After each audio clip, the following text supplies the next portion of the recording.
Alright, but down here at the bottom left side of the map, starting off from Clan Livby B.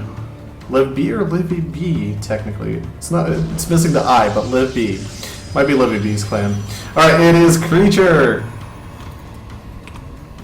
And his opponent at the top right doesn't need too many introductions. Representing complexity, we have Hendralisk.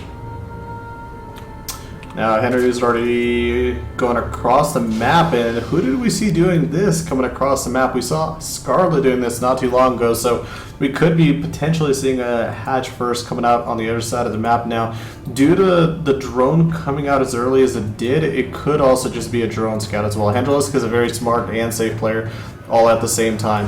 Now, if you guys are just tuning in, welcome in again. This is the Hong Kong Esports second annual tournament. Today is the North American qualifier. 2 more qualifiers after today. You guys can, of course, just put in chat exclamation brackets, and you guys can check out the Liquipedia. You guys can check out today's challenge, the official bracket itself, to keep up with the action today as players progress. Not a huge bracket, but a lot of the top North American players, you know, I would say probably minus Kane, Scarlet, and Huck, in my opinion. I hope I'm not forgetting anybody, but we have players like Major, we have Suppy, we have Hendralisk, Xeno, Taiga. We have just a whole array of players. State is playing in it today as well, so Caliber, a lot of quality players, so it should be very interesting to see how today specifically plays out. So, in fact, like I said, Hendralisk dropping that hatch first right there, and for some that might not understand, well, why hatch first? Why hatch first? Well, you take a look at the vision right now.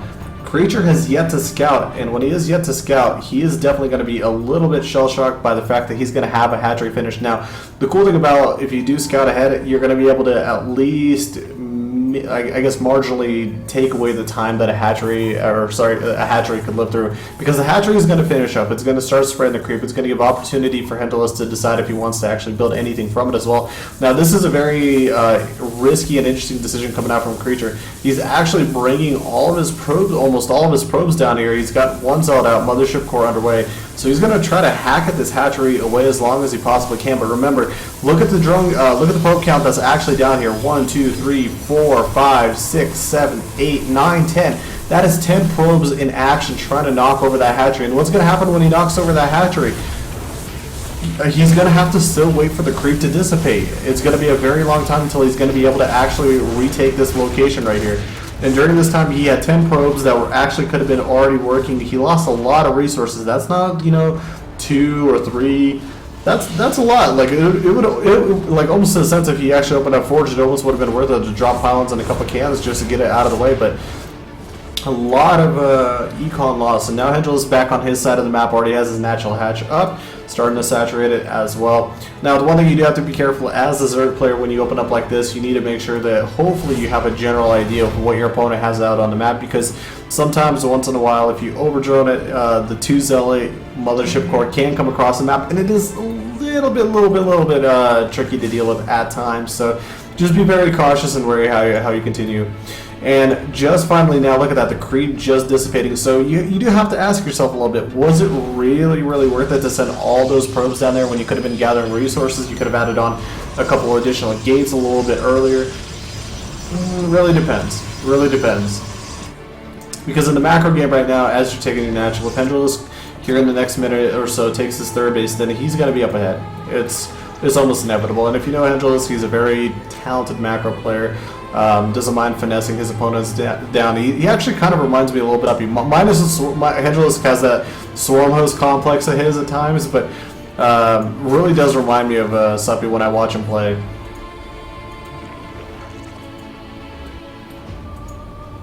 Taking a look back over at Creature, Natural is underway. And again, already we have 8 players qualified. 8.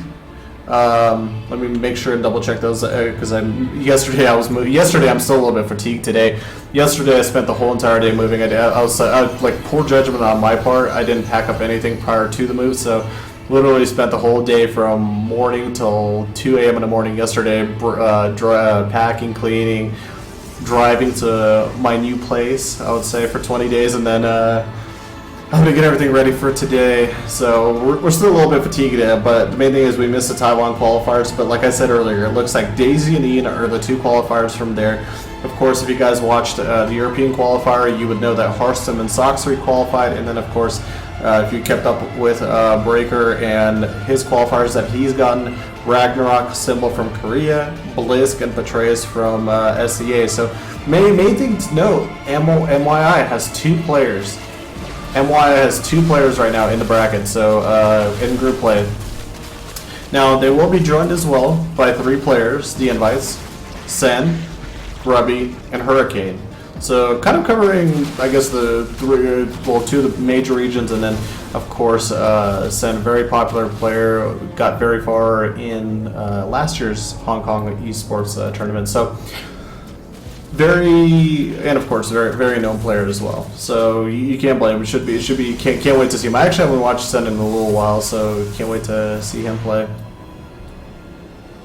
Sen actually just played, if I'm not mistaken, in WCS as well. Ooh.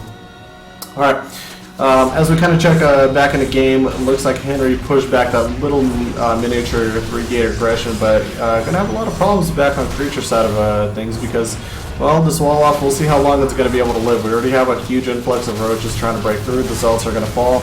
Mothership Core, where is the Mothership Core? That is the question right now. Does it even have enough for a Photon Overcharge? Not yet. 84 out of the potential 100 energy that it needs. And during that time, even if it does get activated, there's so much worker loss, there's so much carnage happening right now. And even in fact, if there is the Photon Overcharge, Andros can decide what base he wants to sack. If the main base activates a Photon Overcharge, he can just go back inside the natural. Now, Void Ray is out on the map, but already, as you can see, a lot of damage is being done. Meanwhile, back at home, 3rd hatch just finishing up right now, and man, just too much damage getting done. I feel like, especially with this pylon going down and the +1 getting halted, I'm not sure how easy it's going to be for Creature to catch up. It's going to be a very long road if it plans to do so, but you can already see he's starting to chrono boost the probes out once again. Going to try to attempt to catch up on the worker count a little bit, but Henry's starting to get very saturated right now. We take a look, he's got his +1 underway, Hydra's getting their +1 range, and the first Hydras are out on the map. Now, Creature not probably the worst decision ever by grabbing the 3rd base, because you're going to need to be able to keep up with the economy. You're going to be able to keep up with everything that you really need in terms of potential to actually withstand this game and any influx that Henry can bring at you. And well, it is going to be a risk though, because Hendros does have right now the option to punish this. He saw this with the Overlord, as you could tell. It's it's really up to Henry how he wants to play this out. It's really in his the ball's in his court. Now, even though the ball's in this court, man, Oracle sometimes can get through. You know the best counter to block in a basketball, right? It's an Oracle. Easiest block shot ever. It'll blow up the ball before you even get a chance to shoot it, man. Where are my sports nerds at, man? Like that's me right there. I need my in-betweens. I need my sports and / esports people. All my people. All my people. That sounds so bad.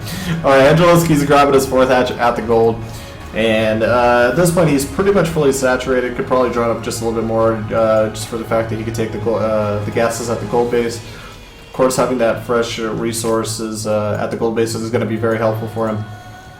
+2 attack missiles is underway, almost halfway done, as well as we see the Hydra speed.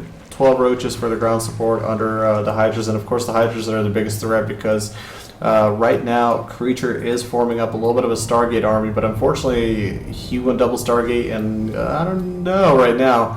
He's got 2 Hydras. He's got 2 Void Rays, and it's gonna take all the force fields and all the micro to be able to actually, first of all, try to kill this Hydra force, and then with the support of roaches and reinforcements, I'm not sure if he actually can, so Creature is just desperately trying to get out any additional units that he possibly can.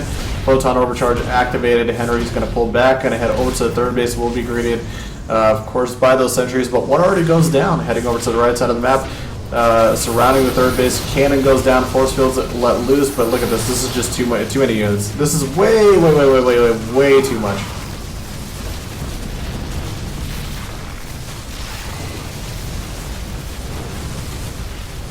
We have the GG game number 1. It will in fact go to Hendralisk. So we'll be heading to game 2 very shortly, guys. Hang tight, don't go anywhere. More Hong Kong esports action coming up.